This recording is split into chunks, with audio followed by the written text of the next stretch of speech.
The story begins in the early 1900s, a time when architecture and the prison system were undergoing significant changes.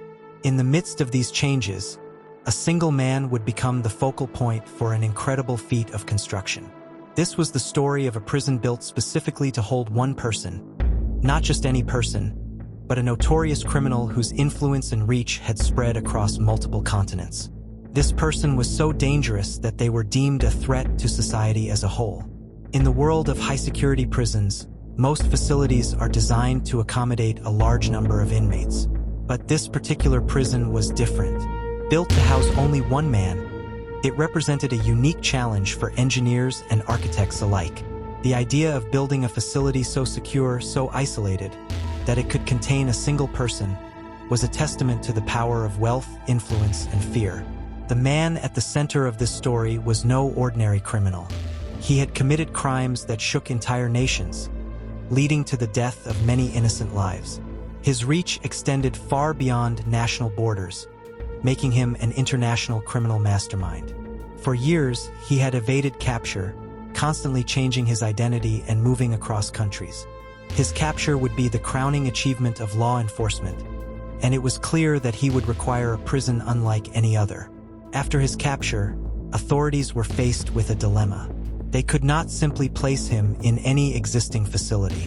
He was too dangerous, too influential, and too cunning to be held in a conventional prison. His previous escape attempts had shown that he could manipulate systems, bribe guards, and exploit any weaknesses in the structure. A new approach was needed, something unprecedented.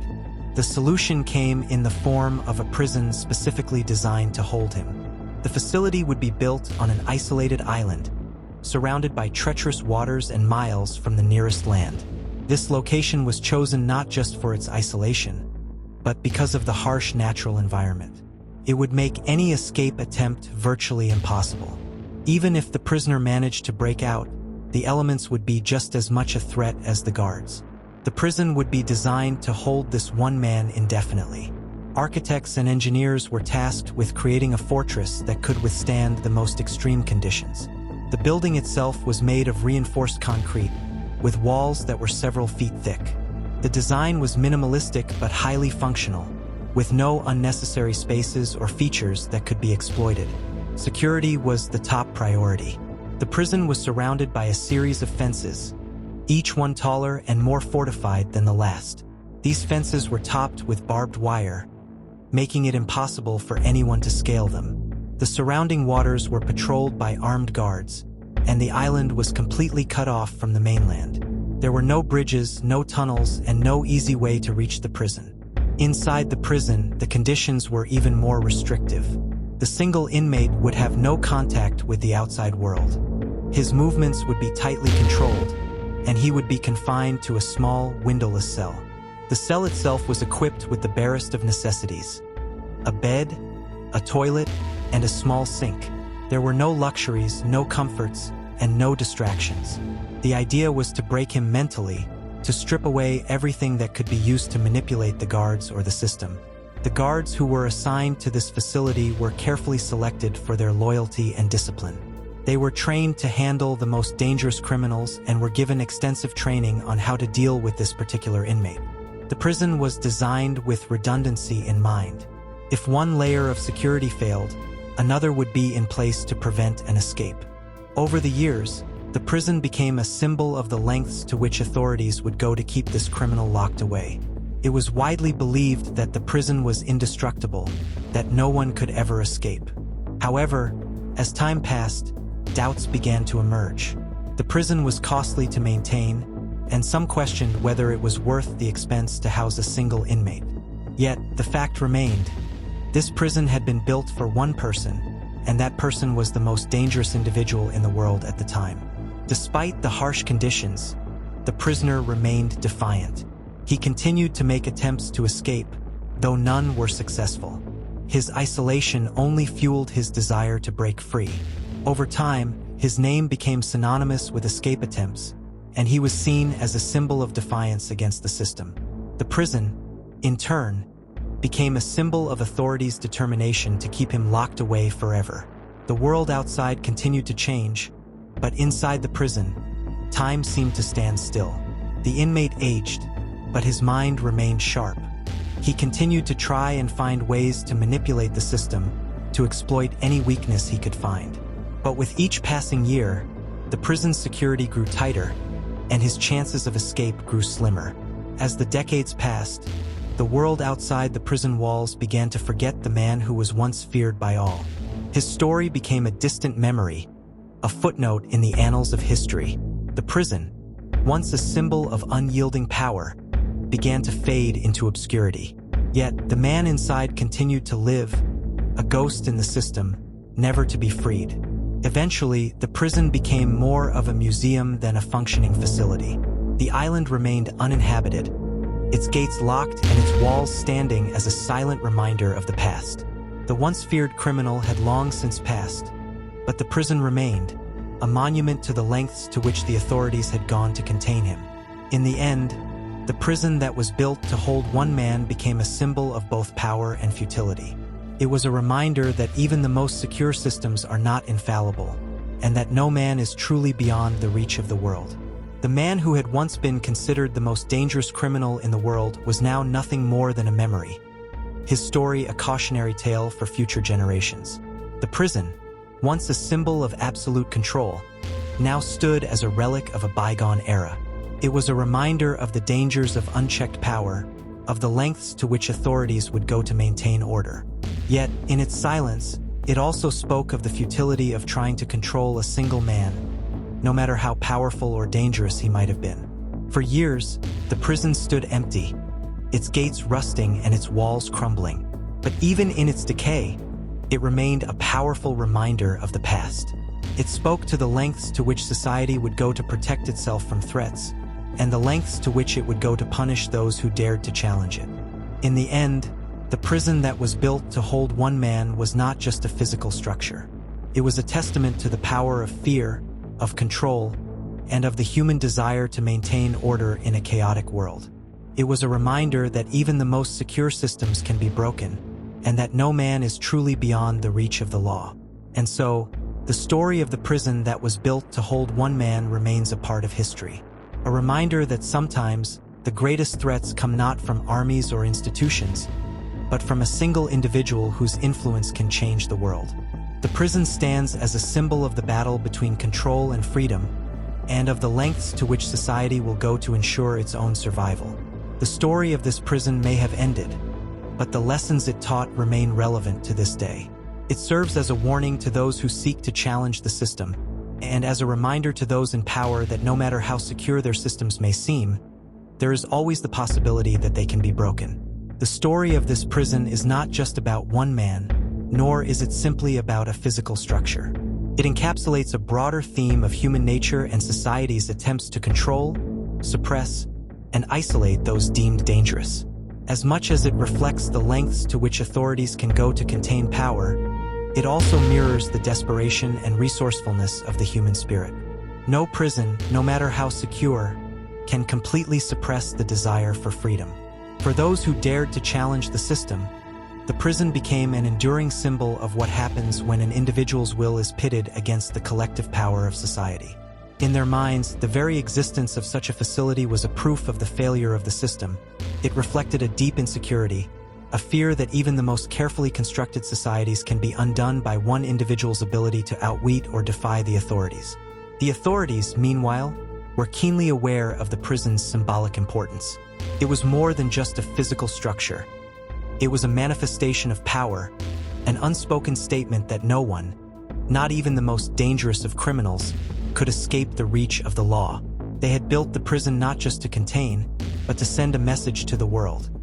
Some crimes are so egregious that they warrant an entirely new system of punishment. And yet, as the years passed, cracks began to appear in this grand design.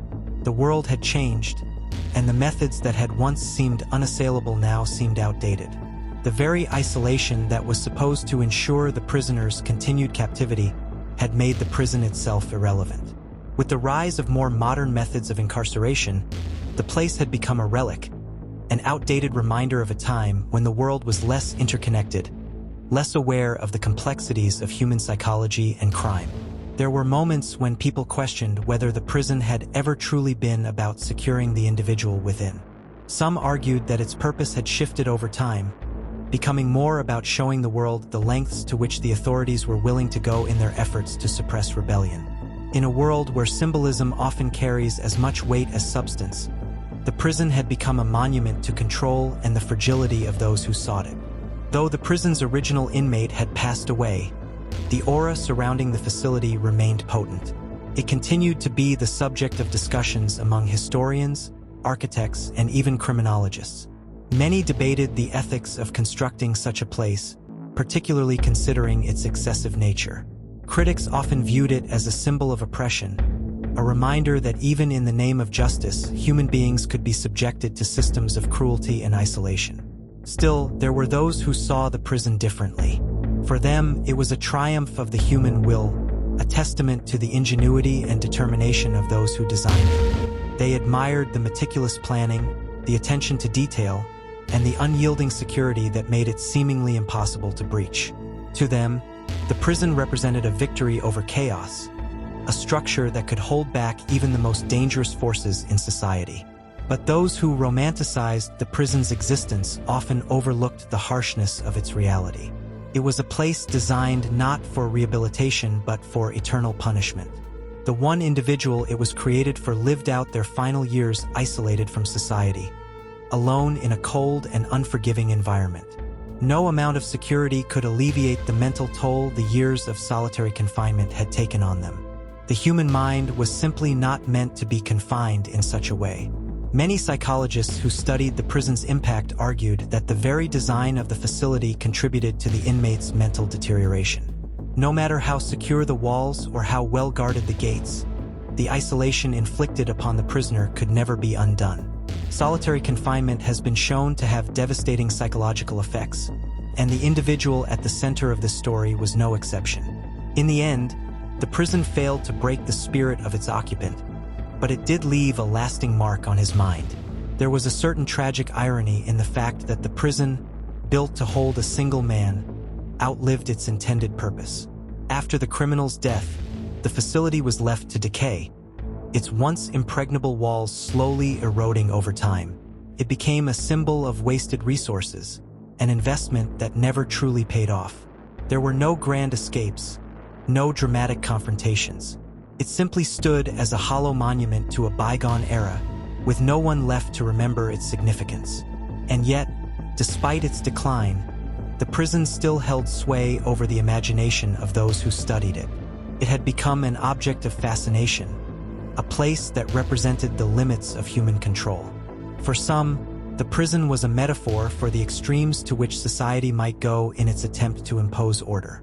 For others, it was a reminder of the dangers of unchecked authority, of the lengths to which those in power might go to ensure their dominance. In a world that was rapidly becoming more interconnected, more aware of the human costs of such extreme measures, the prison seemed increasingly out of place. The idea of isolating a single individual on an island, surrounded by impenetrable walls, seemed almost archaic. Yet, the lessons learned from its construction remained relevant. It was a stark reminder of the potential consequences of allowing fear and paranoia to shape policy. As decades passed, the notion of isolation as punishment began to lose favor. Progressive movements and changing attitudes toward criminal justice advocated for rehabilitation rather than mere containment. The prison system, once seen as a solution to crime, was now viewed by some as a contributor to the cycle of violence and dehumanization. The man at the heart of the story, though long dead, continued to be a symbol of this shift in thinking. Even as the prison's physical structure deteriorated, the legacy of the individual who had been held there continued to have an impact. His story was retold time and again, not just as a cautionary tale about the dangers of one person's unchecked power, but also as a reflection of society's evolving views on punishment and justice. In many ways, the prison had come to embody the contradictions of the human experience: the desire for control and the inability to completely subdue the spirit of rebellion. The man who had been the prisoner at the center of this story became something of a mythical figure. To some, he was a martyr, a victim of an unjust system. To others, he was a symbol of defiance, a person who would never bow to authority, no matter how harsh the conditions. But in the end, his story became more than just about one man. It was about the very nature of power, control, and freedom. In a sense, the prison's failure was inevitable. No system, no matter how carefully constructed, can ever fully contain the human spirit. Whether it's a physical structure or a set of societal norms, there will always be those who seek to challenge the boundaries placed upon them. The prison was built to hold one man, but in doing so, it revealed the limits of human power. As time passed, the story of this prison became a symbol of both the fear and the overconfidence of those in power. It reflected the inability of any system to foresee the complexities of human will. While the prison had been constructed with a sense of absolute authority, the truth was far more complicated. Even though the physical structure of the prison was secure, the mind of the individual locked away within it had not been fully accounted for. The psychological cost of holding a single man in such extreme isolation became an important conversation point in later years. Experts began to argue that it wasn't just the physical barriers that kept a person imprisoned, but also the mental and emotional constraints that could be imposed. In this case, the individual locked within the prison's walls had been physically bound, but his mind remained uncontainable. Many criminologists began to explore how prisons should adapt to modern understanding of human psychology. The one-man prison, once a symbol of indomitable strength, now stood as an archaic relic that served as a warning. It spoke to a need for compassion and understanding in the justice system, recognizing that harsh punishment often breeds more harm than reform. The case of the solitary inmate had inadvertently sparked debates on how society should view and treat its most dangerous members. With every passing year, the story of the prison and its infamous occupant spread. What had initially been a localized incident grew into a global narrative. The world began to reflect on the lessons embedded in the tale: the dangers of excessive control, the potential for resistance, and the realization that no human being can be fully subdued by mere walls. The story had reached the public consciousness, and its impact would be felt for generations. Even after the death of the man who had been the prison's sole occupant, the story continued to hold significance. It became a symbol of the nature of conflict between power and freedom. Governments and organizations started to question the legitimacy of harsh and extreme methods of imprisonment. They recognized that while such measures might temporarily suppress rebellion, they would never truly prevent it from surfacing again. In the years following the demise of the prison's last occupant, the debate over solitary confinement gained momentum. Human rights organizations argued that such practices were a form of torture. The United Nations began to push for reforms in the way solitary confinement was used, citing studies that showed its devastating effects on mental health. The one-man prison had ultimately contributed to this wider movement for criminal justice reform. Some believed that the very idea of a prison built for one person was misguided from the start. The effort to build such a facility seemed to ignore the fundamental question: what is the purpose of a prison? Was it to isolate, to punish, or to rehabilitate? Over time, society began to shift its understanding of what prisons should be: places for rehabilitation rather than mere punishment. In many ways, the legacy of the prison was paradoxical. While it was meant to be a symbol of power and control, it also became a symbol of the limitations of power. The authorities may have succeeded in keeping the individual locked away, but they failed to anticipate the psychological toll it would take. They had underestimated the strength of the human will and the resilience of the mind in the face of oppressive conditions. The story of the prison revealed that absolute control over an individual is a myth. No matter how secure the walls, no matter how tight the surveillance, people still have an innate drive to resist and challenge the systems that confine them. This prison, built with the intention of being impregnable, had failed in its primary goal: to completely suppress the spirit of the person it held. The prison's history also prompted a reevaluation of the concept of justice. What does it truly mean to punish someone? Is it enough to lock someone away? Or should there be a focus on the individual's rehabilitation and reintegration into society? The world began to shift toward more progressive methods of justice, moving away from an eye for an eye mentality and instead seeking ways to correct and transform behavior. There were those who still argued that the solitary confinement of such a dangerous individual was justified. They pointed to the severity of his crimes and the risk he posed to society. For them, the prison had been a necessary evil, a place where the safety of the general population was paramount. However, even among these individuals, there were growing concerns about the ethical ramifications of such extreme measures. As the years passed, the story of the one-man prison took on an almost mythical quality. People began to debate whether the man had ever been truly defeated by the system, or whether the system had been defeated by him. Despite being locked away in isolation, the individual had left an indelible mark on history, forcing society to confront uncomfortable truths about power, control, and the human capacity for resistance. In the end, the one-man prison may have been a physical failure, but it was also a philosophical success. It highlighted the fragility of power, the limits of authority, and the complexity of the human spirit.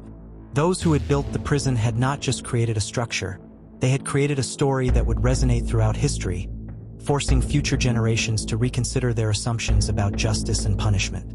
As society evolved, the very idea of a prison built for one person became increasingly outdated. The world had moved on from such extreme measures. Governments began to embrace rehabilitation-focused systems, recognizing that the ultimate goal should be to reintegrate individuals into society, not simply lock them away forever. The one-man prison was a relic of a bygone era, but the lessons it taught remained as relevant as ever.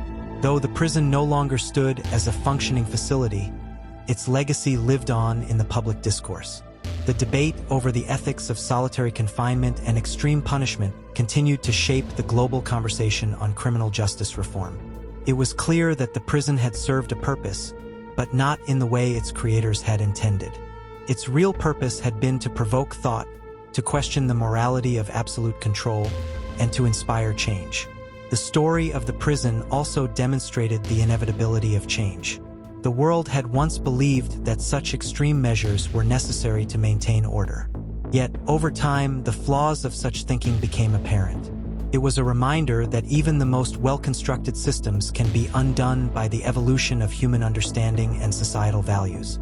In the years following the prison's closure, historians and scholars would continue to study the facility as a key example of the ways in which power can manifest itself.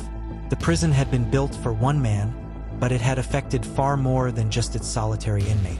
It had influenced the course of history and contributed to the transformation of the criminal justice system.